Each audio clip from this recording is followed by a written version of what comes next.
Bismillahirrahmanirrahim. Assalamualaikum warahmatullahi wabarakatuh. Perkenalkan, nama saya Silma. Saya sebagai moderator di kelompok 5.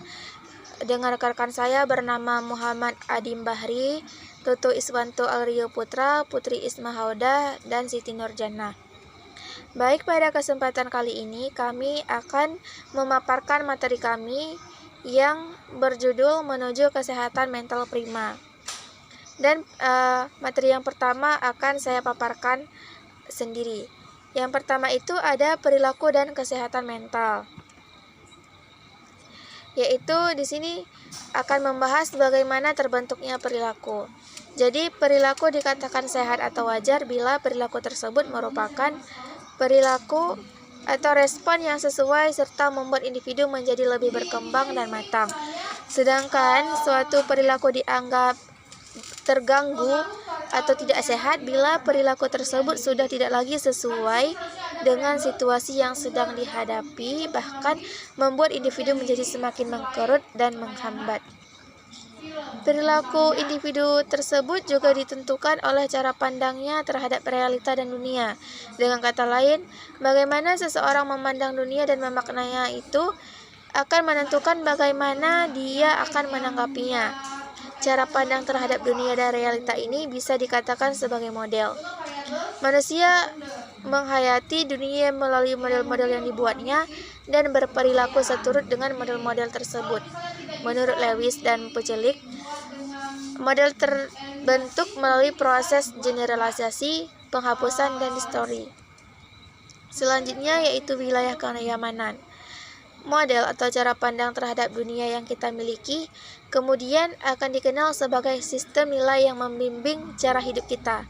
Sistem nilai tersebut memengaruhi sikap kita terhadap segala sesuatu yang mengikitari, seperti sikap kita terhadap cinta, sikap kita terhadap uang, sikap kita terhadap kekuasaan dan keberhasilan, serta lain-lain.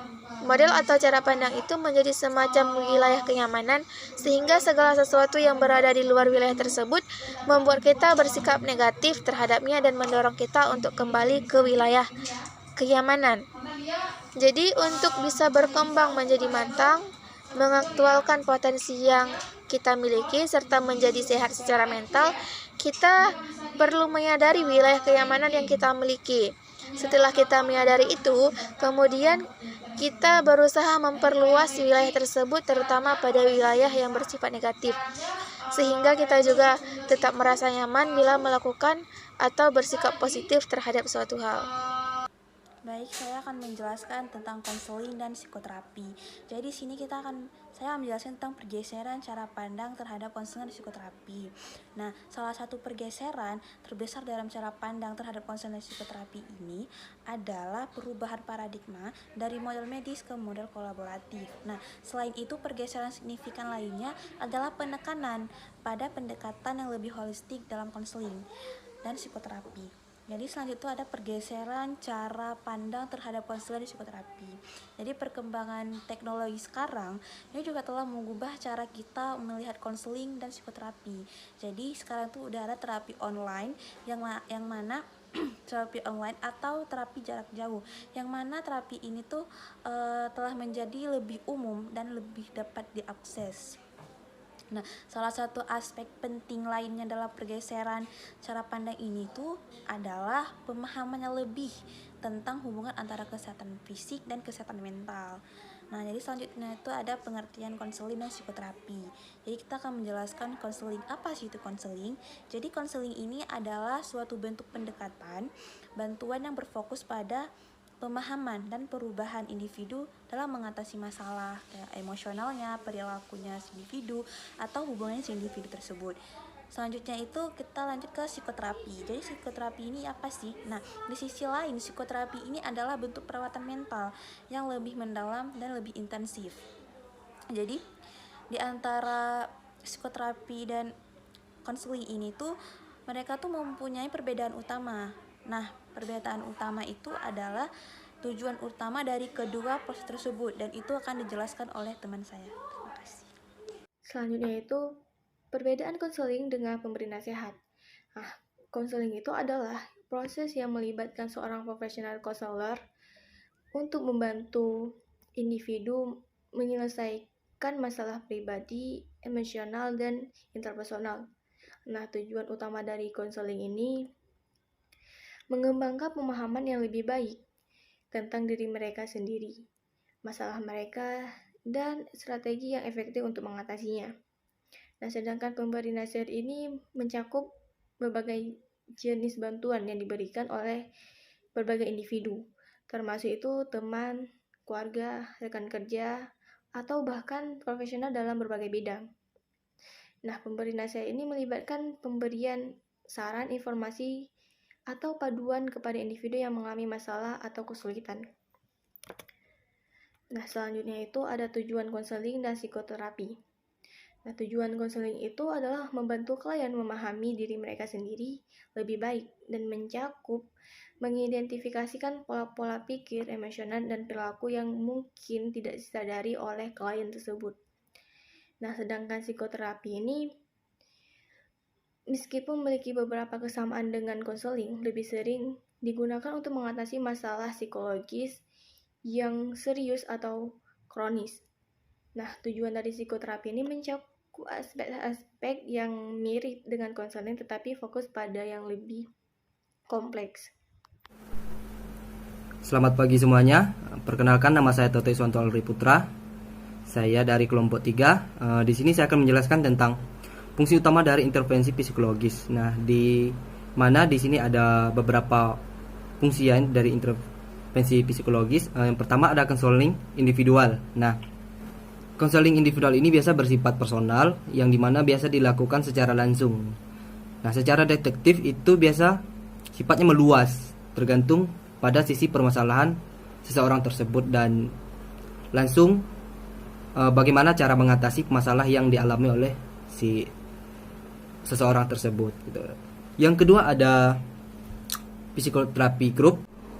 Psikoterapi grup ini merupakan sebuah bentuk psikoterapi yang dimana satu atau lebih terapis bisa mengobati sekelompok kecil orang yang mempunyai masalah dalam suatu organisasi ataupun kelompok gitu, kelompok kecil.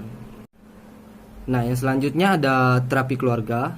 Terapi keluarga ini merupakan bentuk sebuah konseling yang dapat membantu keluarga dalam menyelesaikan masalah dan juga agar satu keluarga itu bisa berkomunikasi dengan baik antara suami, istri, dan anak bahkan gitu. Nah, konseling ini juga biasa berfungsi dalam membantu sebuah keluarga dalam menyelesaikan masalah. Biasa keluarga sedikit ada masalah, gaduh gitu dalam menyelesaikannya. Tapi melalui konseling ini, keluarga dibentuk untuk mengerti bahwa setiap masalah itu selalu ada jalan keluarganya dan berusaha untuk mencari di mana titik salahnya dan bisa diperbaiki. Selanjutnya ada terapi pasangan. Terapi pasangan ini sebenarnya kurang lebih seperti terapi keluarga, hanya saja bersifat dua individu yang secara pasangan gitu. Ini sebenarnya sama, cuman di sini lebih ke cara berkomunikasi ya. Komunikasi antar dua individu ini dalam melanjutkan hubungan. Nah, dalam hubungan itu pasti sama, kurang lebih sama seperti masalah dalam keluarga tadi. Pasti ada masalahnya juga, tapi dalam konseling hubungan ini mereka berdua diberi arahan bahwa setiap masalah itu pasti ada jalan keluarga dan bagaimana cara mengatasinya itu biasanya dilakukan oleh kedua individu dalam konseling ini. Nah, yang selanjutnya ada terapi perilaku. Terapi perilaku ini jenis terapi yang dimana kita dibimbing untuk memahami bahwa mungkin sebelumnya perilaku kita tuh tidak menyenangkan banyak orang, mungkin dalam lingkungan masyarakat ataupun di lingkup keluarga perilaku kita sangat tidak etis gitu ya. Nah, melalui terapi ini kita dibimbing untuk memahami bahwa perilaku kita tidak bagus ataupun tidak mengenakan di mata orang lain. Kita diarahkan bagaimana cara kita melakukan perilaku yang bisa menjadi lebih baik dan mungkin secara pikiran kita bisa dirubah, secara mindset kita bisa dirubah untuk bisa gitu ya, bisa melakukan hal-hal yang lebih baik lagi dari sebelumnya gitu. Nah, yang selanjutnya ada terapi kognitif. Terapi kognitif ini sebenarnya kurang lebih sama dengan terapi perilaku ya. Tapi bedanya di sini adalah di sini kita dituntut untuk melatih ya, melatih pola pikir kita, melatih cara kita bertindak. Nah, di sini kita dibimbing untuk melakukan hal yang lebih bagus lagi. Secara berpikir, secara melakukan tindakan di mata orang lain, apakah kita selalu membuat orang nyaman ataupun tidak. Itu di terapi kognitif ini kita dibimbing, dilatih untuk menjadi orang yang bisa berubah. Nah, yang terakhir ada terapi psikodominik. Nah, terapi ini biasa dilakukan oleh profesional medis, yang dimana terapi ini dilakukan dengan tujuan untuk mencari masalah dan sekaligus akan memberikan solusi ya dalam setiap masalah yang ada pada diri kita ataupun seseorang yang dikonseling gitu ya. Itulah 7 terapi yang ada dalam fungsi intervensi psikologis. Selanjutnya akan dijelaskan oleh teman saya. Baik, saya akan melanjutkan mengenai materi selanjutnya mengenai kaitan menulis pengalaman emosional dengan kesehatan fisik maupun mental. Yang dimana kita ketahui bahwa pada awalnya konsep terapi menulis dikenal sebagai metode terapeutik alternatif yang melibatkan ekspresi emosi melalui kata-kata tertulis. James Pennebaker, seorang psikolog sosial terkenal, adalah salah satu tokoh utama dalam pengembangan konsep ini. Dan Pennebaker melakukan penelitian intensif pada tahun 1980-an yang menunjukkan bahwa menulis tentang pengalaman emosional traumatis dapat meningkatkan kesejahteraan psikologis individu, dan hal ini menjadi landasan untuk pengembangan terapi menulis. Salah satu teori yang mendasari terapi menulis adalah teori pengungkapan emosi, dan teori ini menyatakan bahwa menulis tentang pengalaman emosional yang penting dan terkadang traumatis dapat membantu individu mengatasi perasaan negatif, mengurangi tekanan emosional, dan meningkatkan kesehatan mental mereka. Selain manfaat individu, terapi menulis juga dapat meningkatkan keterhubungan sosial.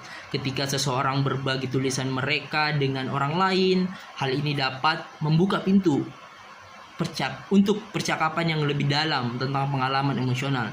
Dan tentunya ini dapat memperkuat hubungan sosial dan memberikan dukungan emosional yang penting bagi orang tersebut. Dan ada berbagai bentuk terapi menulis yang telah dikembangkan, termasuk diantaranya yakni yang pertama, menulis terstruktur. Ini melibatkan penugasan tertentu yang meminta individu untuk menulis tentang pengalaman emosional mereka dengan kerangka waktu dan arahan tertentu. Dan adapun pada poin menulis bebas, dalam pendekatan ini individu diberi kebebasan penuh untuk menulis apapun yang mereka inginkan tanpa adanya panduan khusus, dan ini dapat membantu dalam mengekspresikan perasaan yang mungkin sulit diungkapkan dalam konteks yang lain. Dan adapun pada poin menulis surat, terapi menulis surat melibatkan menulis surat kepada seseorang, baik itu yang masih hidup ataupun yang telah meninggal. Dan hal ini dapat membantu individu untuk berbicara dengan orang-orang yang mereka tidak dapat temui secara langsung, dan dapat membantu dalam pemahaman dan penyelesaian emosi seseorang. Dan adapun teori-teori yang menjelaskan mekanisme menulis pengalaman emosional sebagai terapi, yang pertama yakni teori pemrosesan emosi. Salah satu teori yang mendasari terapi menulis pengalaman emosional adalah teori pemrosesan emosi ini. Dan teori ini mengajukan bahwa ketika individu mengalami perasaan yang kuat, emosi tersebut harus diproses secara efektif agar tidak mengganggu kesejahteraan psikologis seseorang. Dan menulis pengalaman emosional memungkinkan individu untuk merinci, mengartikulasikan, dan merenungkan perasaan mereka. Dan pada poin teori katarsis dalam psikoanalisis, konsep kataris atau katarsis dalam psikoanalisis juga dapat diterapkan dalam konteks menulis pengalaman emosional sebagai terapi. Menurut Sigmund Freud, pengungkapan emosi melalui berbicara atau menulis dapat memberikan pembebasan emosional yang diperlukan untuk mengatasi ketegangan psikologis. Dan adapun pada poin terapi kreatif, selain teori-teori yang fokus pada pemrosesan emosi dan kataris, terapi menulis pengalaman emosional juga dapat dilihat dari perspektif terapi kreatif. Tetapi kreatif melibatkan penggunaan ekspresi kreatif seperti menulis, seni visual, musik, dan drama sebagai sarana untuk memproses dan mengatasi masalah emosional. Dalam terapi menulis kreatif, individu diberikan kebebasan untuk mengeksplorasi dan mengungkapkan diri mereka melalui tulisan. Dan pada poin teori penyelesaian kognitif adalah pendekatan lain yang relevan dalam konteks terapi menulis tentang pengalaman emosional seseorang. Dan teori ini menyatakan bahwa perubahan kognitif yang positif dapat terjadi melalui proses penyesuaian pemikiran individu terhadap pengalaman emosional mereka. Dan dalam hal ini, menulis pengalaman emosional dapat membantu individu mengubah cara mereka memandang dan memproses peristiwa yang menyebabkan emosi negatif. Dan pada poin teori integrasi sensorik, seiring dengan perkembangan pemahaman tentang keterkaitan antara tubuh, pikiran, dan emosi, teori integrasi sensorik ini menjadi relevan dalam konteks terapi menulis pengalaman emosional. Dan teori ini menekankan pentingnya pengalaman sensorik dalam pemrosesan emosi, dan menulis pengalaman emosional dapat menjadi alat untuk mengaktifkan pengalaman sensorik yang terkait dengan emosi. Individu seringkali menggambarkan sensasi fisik yang terkait dengan emosi tersebut. Dan adapun prosedur menulis pengalaman emosional, terdiri dari beberapa tahapan yang harus diikuti dengan hati-hati oleh seorang praktisi konseling dan psikoterapi. Dan tentunya tahapan ini mencakup diantaranya yakni penetapan tujuan. Praktisi dan klien harus bekerja sama untuk menetapkan tujuan yang jelas untuk proses menulis ini, dan apakah tujuannya untuk mengatasi trauma, mengelola kecemasan, ataupun mencari pemahaman lebih dalam tentang diri seseorang tersebut. Dan adapun pada poin penyiapan fisik dan emosional, sebelum memulai menulis, tentunya penting bagi klien untuk menciptakan lingkungan yang nyaman dan aman. Dan tentunya praktisi harus memastikan klien siap secara emosional untuk menghadapi pengalaman tersebut. Dan pada poin menulis bebas, klien diberikan waktu untuk menulis tanpa batasan waktu atau tekanan untuk mengevaluasi ataupun mengedit tulisan mereka. Dan hal ini penting untuk memungkinkan ekspresi yang jujur dan bebas. Dan pada poin refleksi, setelah menulis selesai, klien dan praktisi bekerja sama untuk merenungkan isi tulisan, dan ini adalah tahap di mana pemahaman lebih dalam tentang emosi, pemikiran, dan bahkan pengalaman individu yang mulai berkembang. Dan pada poin perencanaan tindak lanjut, berdasarkan apa yang terungkap dalam menulis dan refleksi, praktisi dan klien dapat bekerja sama untuk merencanakan tindakan selanjutnya, seperti strategi manajemen emosi atau pengembangan rencana perubahan perilaku. Baik, sesuai dengan hasil pemaparan pemateri-pemateri sebelumnya, maka dari itu saya menyimpulkan bahwa perilaku dan kesehatan mental adalah tindakan yang kita lakukan sehari-hari, dan itu dapat memengaruhi kesehatan mental kita. Dan kesehatan mental mencakup keadaan emosional, psikologis, dan sosial kita. Dan perilaku yang sehat seperti menjaga aktivitas fisik, tidur yang cukup, serta mengelola stres dan emosi dengan baik dapat mendukung kesehatan mental yang baik. Dan adapun pada poin konseling dan psikoterapi adalah bentuk-bentuk dukungan profesional yang membantu individu mengatasi masalah emosional, psikologis, atau interpersonal. konselor ataupun psikoterapis bekerja sama dengan klien untuk menjelajahi perasaan, pemikiran, dan perilaku mereka, serta memberikan dukungan dan strategi untuk mengatasi masalah tersebut. Dan terapi ini dapat membantu meningkatkan kesehatan mental ataupun kualitas hidup seseorang. Dan pada poin menulis pengalaman emosional, tentunya salah satu cara untuk mengekspresikan dan memproses perasaan dan pengalaman pribadi melalui tulisan, dan aktivitas ini dapat membantu seseorang lebih memahami diri sendiri, mengurangi stres dan meredakan emosi. Dan menulis secara teratur tentang pengalaman emosional juga dapat menjadi alat terapeutik yang efektif dalam mendukung kesehatan mental seseorang. Baik, itulah hasil dari pemaparan presentasi kelompok 5. Saya mohon maaf atas segala kekurangan dan salah-salah kata. Saya akhiri, nunun wal qalami wa ma yasturun. Wassalamualaikum warahmatullahi wabarakatuh.